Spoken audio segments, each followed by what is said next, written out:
السلام علیکم first year, کیسے ہیں آپ سب؟ امید کرتی ہوں خیریت سے ہوں گے اور اپنا پڑھائی کر رہے ہوں گے۔ آج ہمارا سیکنڈ پارٹ ہے مکی صورتوں کی خصوصیات کے بارے میں یا مدنی صورتوں کی خصوصیات کے بارے میں۔ سارا میں نے آپ کو انفارم کر دیا ہے کہ اس کے اندر ڈیفرنسز کیا ہیں اور اس کو کیسے آپ نے ڈیفائن کرنا ہے اگر آپ کے پیپرز میں وہ آ جاتا ہے۔ تو آپ نے پچھلی جو ویڈیو ہے اس کو دیکھ لینا ہے، ڈسکرپشن میں اس کا لنک موجود ہے تاکہ آپ کو کسی قسم کی پریشانی نہ ہو۔ میں نے اس لیے تفصیل سے الگ وہ سمجھا دیا کیونکہ اس جو چیپٹر تھا اس میں وہ موجود نہیں تھا، لیکن وہ آ جاتا ہوتا ہے۔ آج ہم نے اپنا نیکسٹ پارٹ پڑھنا ہے، جو ہمارا نیکسٹ پارٹ تھا وہ ہم نے آج کرنا ہے۔ تو شروع کرتے ہیں عہد سکے میں قرآن مجید کی جمع آوری اور تدوین۔ اچھا، اس پر نوٹ لکھے آ جاتا ہے، ٹھیک ہے، پر نوٹ لکھے۔ یہ میں نے آپ پہلے بھی بتایا ہے کہ آپ کو یہ شارٹ کویسچنز میں ساتھ ساتھ لکھوا دیتی ہوں۔ آگے اگر ایم سی کیوز ہوں گے تو میں اسے ہائی لائٹ کر دوں گی۔ حضور اکرم صلی اللہ علیہ وسلم کی حیات مبارکہ میں اگرچہ قرآن حکیم پوری ایک کتاب کی صورت میں نہ تھا بلکہ مختلف چیزوں پر لکھا ہوا موجود تھا، اسے ایک کتاب کی صورت میں مدون کرنے کی ضرورت حضرت ابوبکر رضی اللہ تعالیٰ عنہ کے زمانے میں ہوئی۔ آپ رضی اللہ تعالیٰ عنہ کی خلافت کے دور میں مسلمانوں کی جنگ مسلیمیہ کذاب کے ساتھ ہوئی، جس نے جھوٹی نبوت کا دعویٰ کیا تھا۔ کس نے جھوٹی نبوت کا دعویٰ کیا تھا؟ مسلیمہ کذاب نے، ٹھیک ہے۔ چنانچہ اس کی سرکوبی کے لیے آپ صلی اللہ علیہ وسلم، آپ رضی اللہ تعالیٰ عنہ نے ایک لشکر بھیجا جس میں اکثر حفاظ قرآن بھی تھے۔ اس جنگ میں بیشتر حفاظ قرآن شہید ہو گئے۔ اگرچہ مسلمانوں کو فتح ہوئی تاہم مرکز خلافت میں اس خطرے کے پیش نظر کہ کہیں حفاظ قرآن کے شہید ہو جانے سے قرآن مجید ضائع نہ ہو جائے، حضرت ابوبکر صدیق رضی اللہ تعالیٰ عنہ نے اس کی تدوین کا کام مشہور قاری و حافظ صحابی حضرت زید بن ثابت رضی اللہ تعالیٰ عنہ کے سپرد کیا۔ کس کے سپرد کیا تھا؟ حضرت زید بن رضی اللہ تعالیٰ عنہ کے۔ یہ بھی ایم سی کیوز ہے، ٹھیک ہے۔ اور جو عہد رسالت میں اکثر و بیشتر کتاب وحی کی خدمت انجام دیا کرتے تھے، جس کو انہوں نے نہایت محنت سے بڑی خوبی کے ساتھ تکمیل کو پہنچا دیا۔ پھر قرآن کریم کا یہ نسخہ حضرت ابوبکر صدیق کے پاس رہا اور آپ کی وفات پر حضرت عمر رضی اللہ تعالیٰ عنہ کے پاس آ گیا۔ حضرت عمر رضی اللہ تعالیٰ عنہ کی وفات کے بعد ام المومنین حضرت حفصہ رضی اللہ تعالیٰ عنہ کی تحویل میں آ گیا۔ پھر حضرت عثمان رضی اللہ تعالیٰ عنہ نے اپنے عہد خلافت میں ام المومنین رضی اللہ تعالیٰ عنہ سے اس مصحف کو منگوا کر اس کی متعدد نقلیں اپنے نگرانی میں تیار کرائیں اور تمام کلموں خلافت اس کے نسخے بھجوا دیے۔ قرآن مجید کا انداز بیان کیا ہے؟ مختصر بیان کریں۔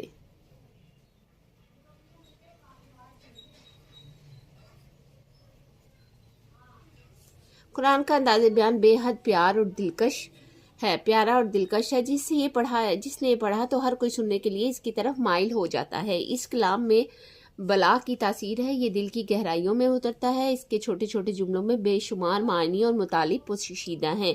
اسی خاطر شروع سے تفسیر کرنے والوں نے اس کی تفسیر لکھنے میں عمریں خرچ کر ڈالی اور یہ سلسلہ برابر چلتا جا رہا ہے۔ قرآن کا انداز بیان دنیا کی تمام دوسری کتابوں میں سے بالکل جدا ہے۔ یہ براہ راست انسان کو خطاب کرتا ہے اور اسے سیدھی راہ کی طرف بلاتا ہے۔ یہ کتاب ہر قسم کی خامیوں سے پاک سمجھی گئی ہے اور اس کی تلاوت شروع سے مسلمان کثرت سے کرتے آئے ہیں۔ یہ دلیل ہے کہ یہ اللہ تعالیٰ کا برحق کلام ہے اور اس میں کسی قسم کی تبدیلی ممکن نہیں۔ قرآن مجید کی خوبیاں۔ قرآن مجید میں ایسی خوبیاں موجود ہیں جن کے سبب یہ کتاب زندہ و جاوید بن گئی ہے، اگرچہ ان تمام خوبیوں کا شمار ناممکن اور محال ہے، تاہم چند خوبیوں کا ذکر یہاں پر موجود ہے۔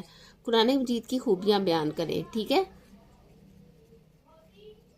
اس کے بعد ہمارے پاس ہے نیکسٹ پیج پہ ہمارے پاس ہے قرآن۔ سب سے پہلی خوبی، قرآن مجید میں ایک سچی کتاب ہے۔ اس کی دعوت اور اس کا پیغام بھی سچائی سے بھرپور ہے۔ اس کی دلائل نہایت مضبوط اور مستحکم ہے۔ ارشاد باری تعالیٰ ہے۔ سورہ ہود کی پہلی آیت کا ترجمہ یہاں پر بتایا گیا ہے۔ سورہ ہود کی پہلی آیت کا ترجمہ جو ہے وہ ہے ترجمہ، یہ ایک کتاب ہے جس کی آیتیں حکمت بھری ہیں اور پھر حکمت والے خبردار کی طرف سے کھول کر بیان کی گئی ہیں۔ چونکہ دلائل نہایت مضبوط ہیں اور سچائی کی طرف رہنمائی کرتے ہیں، اس لیے تضاد سے پاک ہیں۔ اس کے مضامین میں ذرہ بھر بھی اختلاف نہیں۔ ارشاد باری تعالیٰ ہے، سورہ نساء کی 82 پہ یہ آیت ہے، ترجمہ ہے، اور اگر یہ ہوتا کسی اور کے سوائے اللہ کے تو ضرور پاتے اس میں بہت تفاوت۔ یعنی بہت فرق پاتے، بہت فرق ہوتا ہے اس میں، ٹھیک ہے۔ آگے ہمارے پاس ہے نمبر 2، اس کتاب میں ان افراد اور اقوام کی کامیابی کی ضمانت دی گئی ہے جو سچے دل سے اس پر ایمان لاتے ہیں اور اس کے احکام پر عمل کرتے ہیں، بلکہ ان کے لیے یہ کتاب اس جہان میں بھی شرف و امتیاز کا وعدہ کرتی ہے۔ اور اس حقیقت کو رسول صلی اللہ علیہ وسلم نے یوں ارشاد فرمایا، صحیح مسلم کی حدیث ہے، اللہ تعالیٰ اس کتاب کے ذریعے کتنی ہی قوموں کو بلندی بخشے گا اور کتنوں کو پست کرے گا۔ حضرت عمر رضی اللہ تعالیٰ عنہ کی زندگی کو ہی لیجئے، اس کتاب ہدایت کا اثر تھا جس نے حضرت عمر رضی اللہ تعالیٰ عنہ کی زندگی کو یکسر بدل دیا۔ اور حضرت عمر رضی اللہ تعالیٰ عنہ جو اپنے باپ کی بکریاں چرایا کرتے تھے، ان کے باپ انہیں جھڑکا کرتے تھے، یہ قوم عزم و قوت و عظمت میں قریش کے متوسط لوگوں میں سے تھے۔ یہ وہی عمر رضی اللہ تعالیٰ عنہ ہے جو اسلام قبول کرنے کے بعد تمام عالم کو اپنی عظمت و صلاحیت سے متحیر کر دیتے ہیں اور کیسر و کسرا کو تاج و تخت میں سے محروم کر دیتے ہیں، اور ان کے مقابل ایک ایسی اسلامی سلطنت کی بنیاد ڈالتے ہیں جو دونوں حکومتوں پر حاوی ہے۔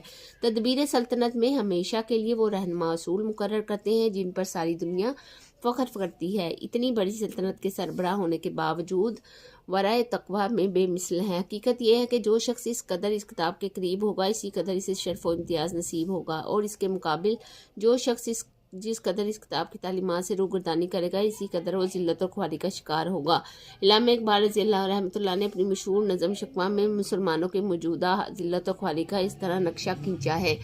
ان کا جو وہ ہے، وہ آگے شعر ہے، وہ لکھا ہوا ہے، کیوں مسلمان میں ہے دولت دنیا نایاب، تیری قدرت تو ہے وہ جس کی تو نہ حد ہے نہ حساب، تو جو چاہے تو اٹھے سنیائے صحرا سے حباب، رہور اور دشت ہو سیلی زدہ موجے سراب، تانے اگیار ہے رسوائی ہے ناداری ہے، کیا تیرے نام پر مرنے کی افزداری ہے۔ علامہ اقبال کا مشہور شعر لکھیں، ٹھیک ہے۔ قرآن مجید کی حفاظت کے بارے میں، قرآن مجید کی خوبیوں کے بارے میں علامہ اقبال کا مشہور شعر لکھیں۔ یہ بھی کویسچن آ جاتا ہے، اس لیے آپ نے یہ لکھ لینا ہے۔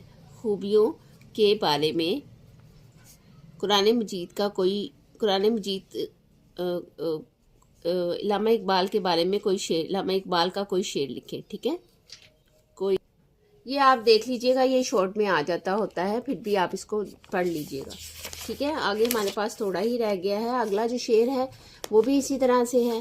پھر ہے ان اشعار میں علامہ اقبال نے ان مسلمانوں کی موجودہ پستی کے واحد سبب قرآن سے علیحدگی کو قرار دیا ہے۔ حقیقت یہ ہے کہ اگر آج بھی مسلمان مل کر قرآن کی راہ پر چلیں تو وہ پہلی عزت و شرف یقیناً آج بھی نصیب ہو سکتی ہے۔ نمبر 3 پہ ہے تربیت و تزکیہ کے لحاظ سے اس کتاب میں بلا کی خوبی ہے۔ اس کی تربیت سے انسانی قلب و دماغ، جذبات و خواہشات، رجحانات و میلانات اور سیرت و کردار کا بخوبی تزکیہ ہوتا ہے، جس کی بدولت انسان اخلاقی فضائل اپنے اندر پیدا کرتا ہے، اور پھر اس کی ہر بات دل میں اتر جاتی ہے، اس کی تلاوت سے جہاں قلب میں خشوع اور خضوع پیدا ہوتا ہے، وہاں عزم و یقین کی دولت بھی نصیب ہوتی ہے۔ قرآن مجید کی تاثیر پر نوٹ لکھیں، ٹھیک ہے۔ یہ بھی سوال ہے شارٹ۔ قرآن مجید جو کہ کلام الہی ہے، اس لیے اس میں پڑھنے والوں کے لیے بلا کی تاثیر ہے۔ اس تاثیر کا اندازہ اس آیت سے ہوتا ہے۔ سورہ حشر کی 21 آیت ہے، اگر ہم اتارتے یہ قرآن ایک پہاڑ پر تو دیکھ لیتا کہ وہ دب جاتا تو پھٹ جاتا اللہ کے ڈر سے۔ یہ اس تاثیر کا سبب ہے کہ ایک مومن اس کی تلاوت کے درمیان ایک عجیب کیفیت اپنے دل میں محسوس کرتا ہے۔ یہی دراصل ایمانی کیفیت ہے جو تعلق باللہ میں استواری اور قرآنی تعلیمات کو اپنے اندر جذب کرنے کا باعث بنتی ہے۔ حدیث میں ہے کہ رسول صلی اللہ علیہ وسلم صحابہ کرام سے قرآن مجید سننے اور اس موقع پر آپ صلی اللہ علیہ وسلم پر رقت کی عجیب کیفیت طاری ہو جاتی ہے۔ اس بارے میں ایک حدیث ذیل میں درج کی جاتی ہے۔ حدیث ہے، حضرت عبداللہ بن مسعود رضی اللہ تعالیٰ عنہ کہتے ہیں کہ رسول صلی اللہ علیہ وسلم نے مجھے فرمایا کہ مجھے قرآن سناؤ۔ میں نے عرض کی، اے اللہ کے رسول، میں آپ کو قرآن سناؤں؟ حالانکہ آپ پر تو قرآن نازل ہوا ہے۔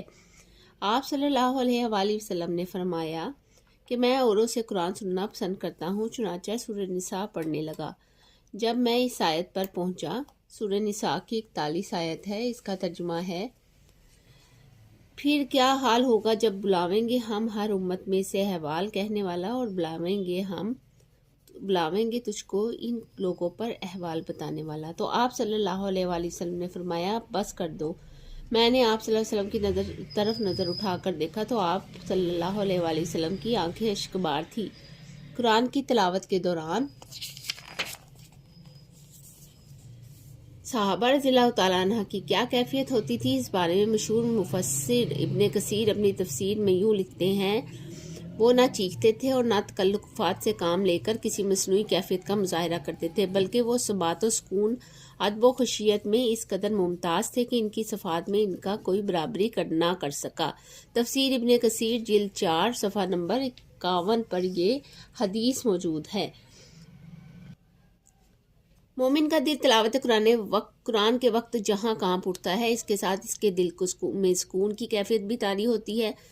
گویا بدن اور دل کے نرم پڑنے کا مطلب ہی سکون کا حاصل ہو جانا ہے، جو رحمت الہی کے نزول کا نتیجہ ہے، کیونکہ قرآن و حدیث سے ثابت ہے کہ تلاوت قرآن کے وقت سکون اور رحمت کا نزول ہوتا ہے۔ اس لیے اس وقت رحمت الہی کی امید بننے کے لیے قرآن مجید کو توجہ اور خاموشی سے سننے کا حکم دیا گیا ہے۔ ارشاد باری تعالیٰ ہے، سورہ اعراف کی 204 پہ یہ آیت ہے، ترجمہ اس کا ہے، اور جب قرآن پڑھا جائے تو اس کی طرف کان لگائے رہو اور چپ رہو تاکہ تم پر رحم ہو، یعنی اللہ تعالیٰ کی رحمت کی امیدوار یہی لوگ ہیں جو قرآن مجید کو توجہ سے سنتے ہیں تاکہ اس کے ذریعے ان کے لوگوں میں اتر جائے۔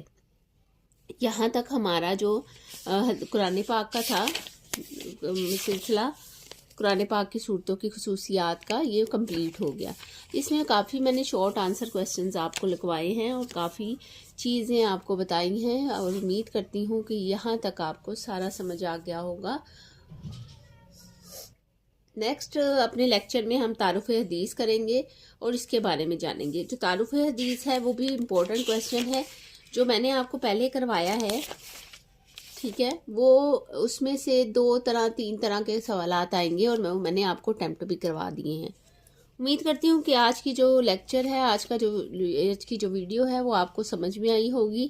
یہ اپنے ان دوستوں سے شیئر کریں اس کی خصوصیات جن کو اس کا اتنا نالج نہیں ہے یا اس بارے میں وہ تھوڑے سے کنفیوز ہیں۔